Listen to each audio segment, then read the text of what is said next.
Yippee-ki-yay, mother. It's episodes 456. Yes, our annual top 10. Not the 10 greatest stories, but the 10 stories that Stuart and I ranted about in 2026 25, sorry. If you missed the last batch, please go watch our previous episode. It was actually a lot of fun. We did numbers 7 through 10. And it's interesting because when we do this kind of thing, people say, like, oh my God, I can't believe these are the themes that we've covered in Jesus 150 odd episodes every year that we do. So this is what episodes 4, 5, and 6 will look like. And what a surprise that episode number 6, or our theme number 6, I should say, is woke dead. It's interesting because when Donald Trump was elected, it was about crushing wokeism. I mean, that was it. I mean, he was all over this. And at a certain point, we thought maybe it is a little bit on the back burner. But just like a bad upset stomach, sometimes it just doesn't want to go away, and it comes up again, but in a different form. Stuart, is woke dead in 2025? Well, woke culture isn't fading because people became intolerant of it. It's fading because it's unlivable. It promised fairness, David. It delivered division. Mm-hmm. It promised inclusion and enforced exclusion. And over time, the contradictions became impossible, not only to ignore, but to live. Because most people don't want to live in a society where language is policed. David, you've policed my language over the years. You've brought up words that are no longer considered relevant because they are hurtful. The intent is irrelevant, and the disagreement is treated as harmful. They want stability, opportunity, and fairness under consistent rule. But the ideology requires consistent escalation to survive, burning out any single thing that would make sense, because it's, censorship, not outlawing things, making things free to do. It's dying because it's unlivable, David. And so Americans don't want to wake up and fight culture wars or color wars. Opportunity, is what drives the Western economy and the Western life. And woke couldn't offer that. It became unstable fuel. Sorry, but I think woke hasn't died. Woke is still there. And I appreciate what you just said, and I think you're absolutely right. I mean, I love the idea, the philosophy. Woke ain't dead, though. It's just morphed. It's like everything else, it's morphed. We just talked about it on our rant from the other day, is what's being taught in the classroom. We've just talked about this numerous. Look how many times we've talked about it's not called woke. In fact, the left doesn't even like the term anymore, even though it was their term to start. They don't like the term because they realized what it's now connotating.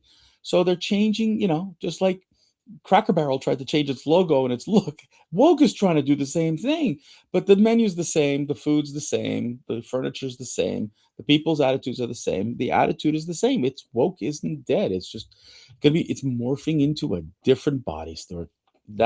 You're right. It's intolerable, but woke ain't going anywhere. David, we got to thank Harvard University for creating such crazy insanity. And they practice a religion, and I think that's the problem. They're trying to create a new religion, and I think wokeness is going to be one of those religions that ultimately will die. You hit the nail on the head. I think you hit it's the best word you could. But I would have changed the word religion to cult, because a religion, there's a certain deity and a certain whatever. Here, the deity or the cult, the movement, is an ideology that just, it's when you think about it, it doesn't make real sense. But, you got to push it, and you got to push it. And the priests that are pushing these ideologies, they're standing on these pulpits, and they're saying these things that people are like, yeah. And when you think about it, it's like, what are you talking about? It's just you said it. Many Americans, many Canadians are kind of scratching their heads going, what is that garbage? But wokeism hasn't died. We're still seeing it in the classroom. We're still seeing it with politics. We're still seeing it in media. Yesterday, Stuart, I was traveling, and there's MS Now, the new bullshit of MSNBC, pushing woke ideology on TV as if it's normal stuff. It's not. It's a cult. You hit it right on the head. This is a cult, and like all other cults, they fade away. Now that shifts us right into the next subject. Mm. Number 5, media shifts. The media didn't drift accidentally, David. It chose an alignment. Once storytelling replaced reporting, credible became expectable. Viewers noticed long before the executives admitted. David, the collapse in trust in the media arena didn't come because the audience wanted it. David? Oh, actually, the audience screamed loud and clear. Because I'll quote Michael Jordan that even Republicans buy sneakers. Republicans watch late night shows, or at least they used to. And the Jimmy Kimmels of this world and the rest of them are all wondering why their show's being canceled. Well, it's really simple. It's because you're not funny. And if you cater to one group of people, then so be it. But Stuart, what's happening is you've seen a lot of these so-called media folks disappear, and then they reappear in podcasts. So while the media houses were threatened and sued, like ABC, CBS, with the 60 Minutes, re-editing of the Kamala Harris, interview, ABC called, George Stephanopoulos, defaming the president of the United States, and now BBC slapped with a bazillion-dollar lawsuit because they edited, they edited a speech that Trump gave, but from two different parts of his speech, and they spliced it together to make it sound like one. Excuse me. The amazing thing, folks, is that the media tried to push, and for the first time, you've got a president who's using power and saying, you can't get away with that. And you're not to get away with it. And so while CBS has brought in Barry Weiss, and I talked about her in previous episodes, she's now the new news director, and she's trying to pivot them back to the center, almost a Walter Cronkite-like kind of pivot. The unfortunate thing is that within the media, there is this rebellion. That again, they hold this, we just talked about wokeism. They hold this moral higher ground that you and I, no, we're not moral. We're not morally at all. In fact, we're the opposite. We're immoral because we disagree with their woke philosophies. News is supposed to be reporting about what happens, not why you think it happens. You are supposed to have at least two credible sources, not a bunch of, philosophies, not a bunch of people who think they know what's going on. But media has gone away from that. And the problem is that as soon as you fire somebody who goes beyond that, they have a podcast. And David, you hold on. And then you have people like Tucker Carlson, who stands up and says whatever he wants. And on the other side, you have a Don Lemon. Or you have, others who are just preaching this hatefulness. So media is pivoting in 2025, Stuart. And with this, I'll wrap it up with this. If you recall at the beginning of the year, the press secretary announced that certain people won't be welcome into the press room, but they brought in podcasters. How dare they? The media lost their minds because this was the media room. Folks, people's consumption of media have changed a lot. You haven't.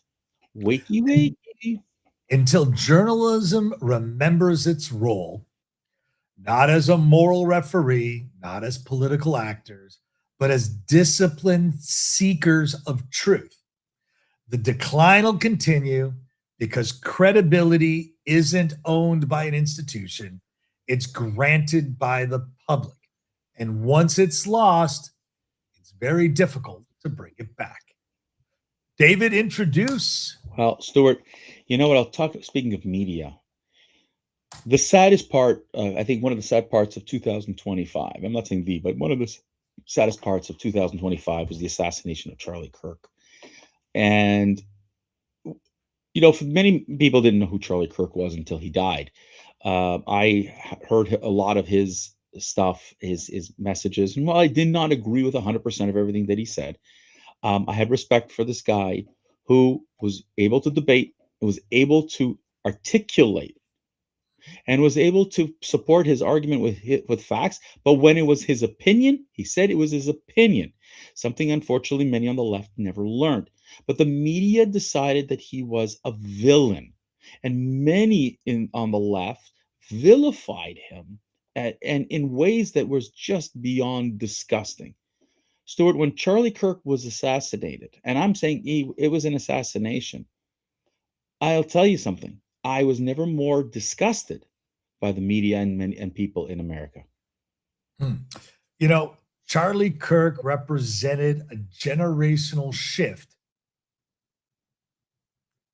It's hard to talk about because he didn't rise because he thought approval of the academic elites or the media gatekeepers. He rose by meeting young people and debated them on their platform. He refused to play by the rules to be silenced. And what was unsettling was the critics and the rhetoric as ensued. When his ideas became dangerous and were challenged openly, they doubled down. You're right. I also didn't agree with all of Charlie Kirk's views, as I don't agree with any or all, of Donald Trump's views or not agreeing with any of Biden's views. That is the beauty of a free country. I can agree with some things and not everything, and not really want to cancel you. I would rather prepare counter arguments, which Charlie Kirk was beyond any politician, religious figure, news feature, anything I've ever seen in my life.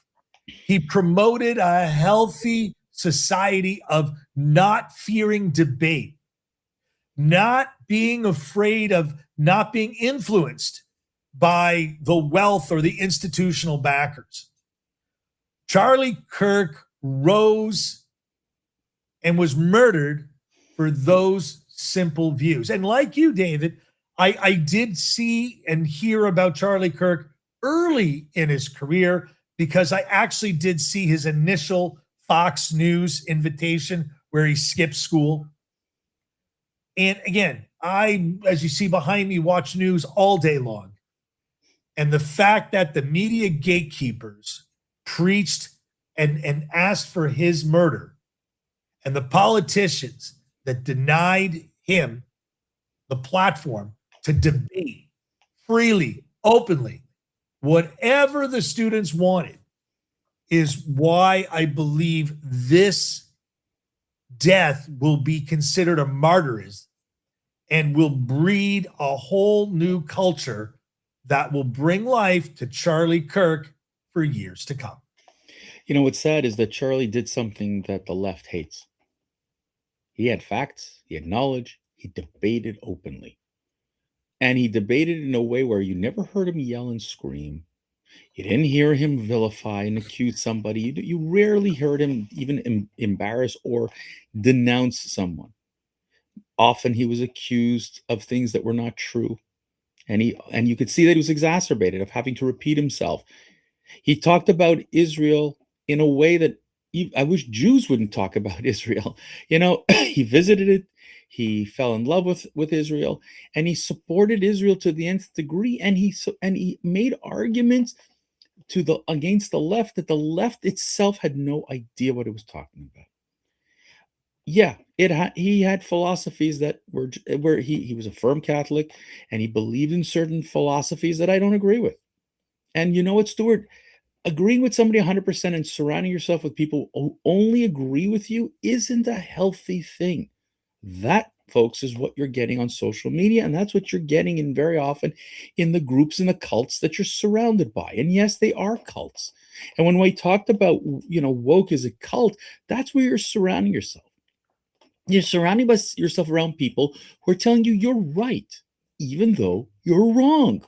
And Charlie Kirk brought out facts, brought out an argument that people couldn't figure out. And that was the beauty of it. But instead, the left celebrated his death because it was someone who was actually going to pivot America. Now, TPUSA has gone around and trying to and is opening up, in so many different campuses. And what are they doing instead, Stuart? These campuses, they're trying to shut them down. Yep. We talked about this in our earlier rant, how the schools are trying to brainwash the students, and TPUSA is bringing a different view, a different angle, and they're being told you're not welcome. Yep. Goes to show you what Charlie Kirk was trying to do was right, was to rebalance the conversation. It wasn't about convincing people to go from left to right, but rebalance so people can actually know both sides of an argument and they can make their own decision. You want to stay on the left? Fine, as long as you know what the right is saying and vice versa. That's all he was trying to push. But God forbid, Stuart, that the left would agree with this because they have no way of arguing anything because it's only about emotion. It was never about fact. And Charlie was more about fact until it was his beliefs. And then he said, these are my beliefs. You don't have to agree with them, but these are my beliefs. Stuart, that wraps up. I wanted to give a last little thing on Go for Charlie it. Kirk. Go ahead. Charlie Kirk wasn't powerful because of what he said. He was influential because the way he said it. And the difference was society wasn't confident, so it had to shut down the debate. He invited debate. And the louder he called, the more they wanted to silence the clearer message. The problem isn't dissent, David. The problem was how weak the left was because this man deplatformed the American collegiate environment. It wasn't only the collegiate. What was very impressive is if you saw him on podcasts or you heard him wherever he went, and even guys like Bill Maher, who said he didn't always agree with Charlie Kirk, but even he was sickened by the fact that the left celebrated his death. He said this was a guy who all he wanted to do was have a conversation, and he died for his beliefs. That is where the moral sanity of America has gone to the toilet. With that, ladies and gentlemen, those are themes 4, 5, and 6. We will be back next episode of Top 3 of 2025. Love you, folks. Catch you.